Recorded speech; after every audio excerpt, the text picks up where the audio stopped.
Ce mois-ci, j'ai acheté plus de 200 € de manga, donc j'ai été plutôt calme, mais j'ai quand même acheté des dingueries comme cette série dont tout le monde parle en ce moment. Et j'ai l'impression que mon avis n'est pas le même que tout le monde. Bon, pour une fois, on va changer et on va commencer par les achats d'occasion. J'ai trouvé en brocante pour un prix très attractif, c'est-à-dire 2 € le manga, un manga super connu et d'ailleurs que j'ai vraiment envie de mettre à jour. Je veux bien sûr parler de Berserk, évidemment. Le seinen mythique et incroyable. J'ai même pas besoin de t'expliquer, voilà, les dessins sont juste insane. J'ai juste à ouvrir avec que des masterclass. Enfin bref, Berserk, c'est vraiment une trop bonne série. Il me semble que j'ai lu une vingtaine de tomes, donc je suis pas du tout à jour sur Berserk, mais j'aimerais bien me les relire parce que j'ai vraiment kiffé cette série. Et surtout, ce qui m'a impressionné, c'est des tomes que j'avais pas. Ça rentre direct dans la mangatech, let's go. Bon bah voilà, c'était tout pour les mangas d'occasion. Maintenant, on va passer du coup aux mises à jour. Et on va frapper fort avec un collector, le tome 10 de Solo Leveling. Honnêtement, je valide ce coffret qui est vraiment de très bonne facture. Par contre, ce qui est à l'intérieur, c'est un peu moins ouf, mais c'est cool pour les fans de Solo Leveling. Un petit marque-page assez stylé. On a aussi des figurines acryliques Solo Leveling, voilà, très bien pour décorer ta petite mangatech. Moi, je vais pas l'ouvrir, je vais le laisser comme ça. Et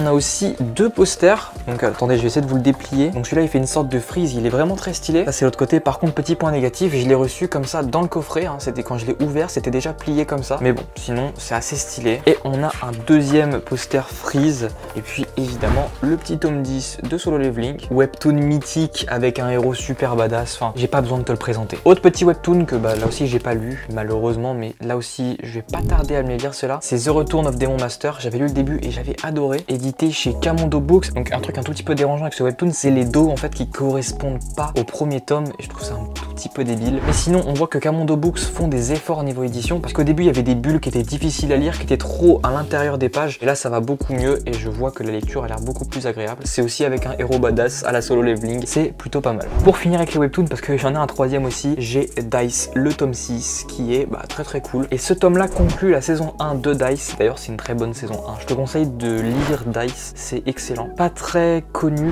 donc franchement, n'hésite pas, c'est vraiment pas mal. Bon, maintenant, on va revenir sur du manga avec un collector. Ça devient une tradition, une édition de luxe de Arrête de me chauffer Nagatoro. Cette fois, le tome 7, qui vient tout juste de sortir. Donc, c'est parti, on va l'ouvrir.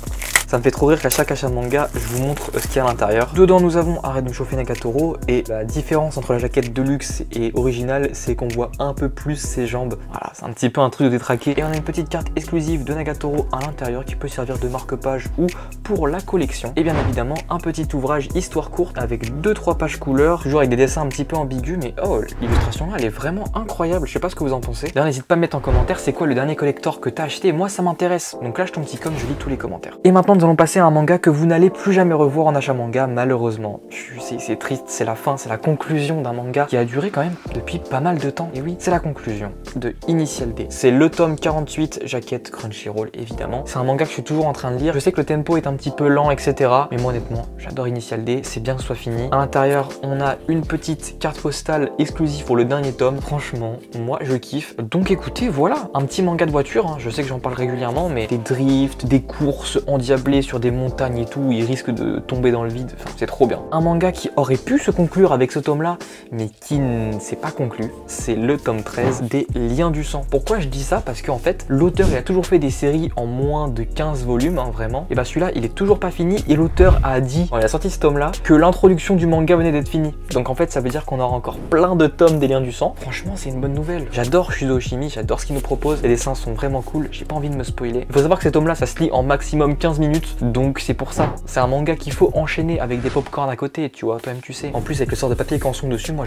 j'adore l'édition en fait, donc c'est trop bien. Et en parlant d'édition très stylée, c'est une façon d'éditer un manga que j'avais jamais vu avant. C'est le spin-off de Blue Period, c'est Nude Model. Donc lui aussi je l'ai pas lu, par contre la matière de la jaquette, je sais pas si on voit à la caméra, mais c'est très qualitatif. Je vous invite à le toucher si vous êtes en librairie parce que vraiment j'ai jamais vu d'autres mangas qui étaient comme ça. Et du coup après on retrouve bien sûr le trait de l'autrice de Blue Period qui est un très bon petit manga, ça a l'air très sympathique. J'en ai fini les nouvelles sorties, mises à jour, etc. Ça c'était pas une nouvelle sortie mais je suis quand même mis à jour, c'est le tome 2 de Happy Land qui conclut la série et j'ai beaucoup apprécié cette petite série en 2 tomes. Si t'aimes les histoires d'horreur, ça peut être fait pour toi. C'est pas la masterclass de l'année, ni un manga incroyable, mais honnêtement ça reste quand même très bien. Voilà. Et maintenant on va passer aux nouvelles séries, parce que oui j'ai acheté des nouvelles séries encore une fois ce mois-ci. Et bien on va commencer encore par un tome de Noévé Graphics, c'est le tome 1 de Harlequin.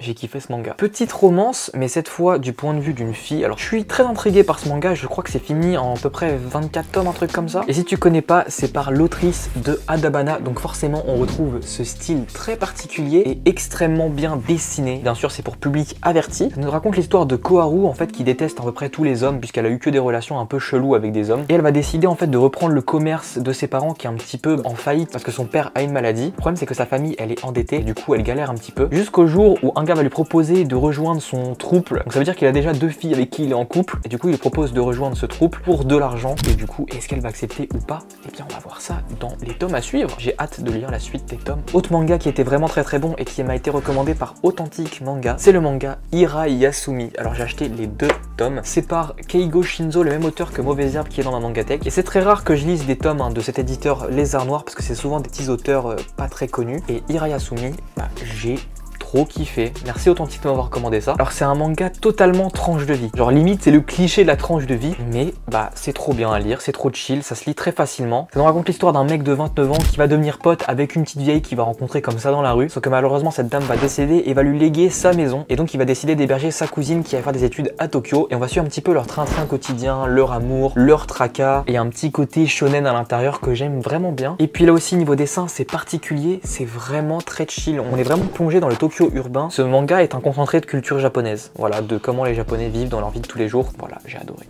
Et maintenant on va parler du coup de la série qui a hypé beaucoup de gens et du coup qui m'a hypé énormément aussi puisque j'ai vu le premier épisode de l'anime qui est sorti qui dure 1h30. Je vais bien sûr parler d'Oshinoko. Et donc j'ai acheté le tome 1 d'Oshinoko qui est du coup le premier épisode de l'anime, puis le tome 2, 3, 4, 5, 6 et j'ai pas encore acheté le tome 7 puisque Jérémy l'a pas encore reçu. Alors Oshinoko c'est en vogue, tout le monde en parle, tout le monde kiffe Oshinoko. C'est vrai que franchement le tome 1 a un effet waouh, c'est-à-dire que quand tu vas le lire, tu vas être choqué. À plusieurs reprises, tu vas te dire waouh, le manga est sympa, il parle loin et tout, c'est trop cool. Le problème, c'est que le tome 1 ne représente pas trop ce qu'il va y avoir dans la suite du manga. Et c'est un petit peu dommage. En gros, pour te résumer, ça va être un manga de vengeance, mais tout le reste des tomes, bah franchement, la vengeance reste vraiment genre au dernier plan en fait du manga. C'est vraiment une histoire de fond, alors que moi, ça me frustre parce que j'ai envie que ce soit l'histoire principale. Je veux que la vengeance soit le thème principal du manga. C'est un petit peu un manga sur le thème des acteurs, du show business, du théâtre. Il y a plein de sujets différents qui sont abordés. Le problème c'est que moi je m'attendais à ce qu'on ait vraiment de la vengeance à fond dans ce manga, qu'on ait des tactiques de ouf à la Death Note pour retrouver le méchant, etc. Et du coup comme je t'ai dit c'est vraiment au second plan. Désolé, des fois je me suis ennuyé durant ma lecture d'Oshinoko. C'est pas pour autant que je vais pas continuer ma lecture, évidemment je suis toujours un petit peu intrigué par ce manga et j'ai vraiment envie de savoir comment la vengeance va évoluer, etc. On verra, et ça se trouve bah je vais pas du tout kiffer. J'espère que ça sera pas une série trop longue, pas plus de 30 tomes s'il vous plaît. Et en ce moment il y a pas mal de questions qui se posent dans l'univers du manga / webtoon, donc je t'invite à regarder cette vidéo où j'en parle parce que le manga risquerait peut-être de disparaître. Donc clique juste ici pour voir ce qu'il en est. En tout cas moi je te dis à la semaine prochaine, allez ciao.